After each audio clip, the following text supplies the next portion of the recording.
I'm lucky. I get to teach most years a class in space systems. So, how we go about designing not just a spacecraft, but a mission, right? So you talk about the ground system, the flight system, what orbit you would think of, all those sort of trade studies, how all that works together to accomplish some task.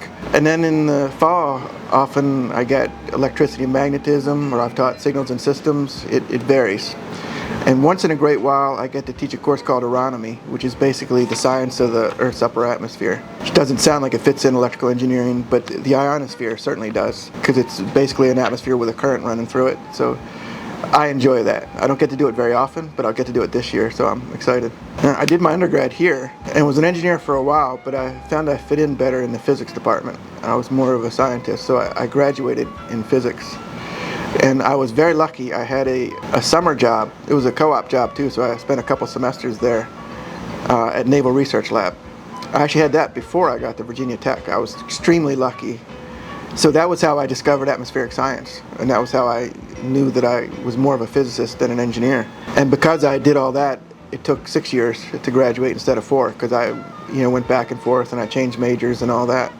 So I got to get a lot of experience in atmospheric science or space science. By the time I graduated, I knew right where I wanted to go to graduate school in Colorado, and then I did that. Spent a few more years in Colorado and had a couple jobs before Virginia Tech decided it wanted to go into space science, which was perfect. So I wasn't the first space scientist here, but I was one of the first few, and then we grew it into what we have now, which I think is a real strength. So you can do anything. If you have an idea, you can pursue it. It's so open-ended. There's a few things you got to do, right? You have to fill out an activity report, and there have to be a number of things there that benefit the university.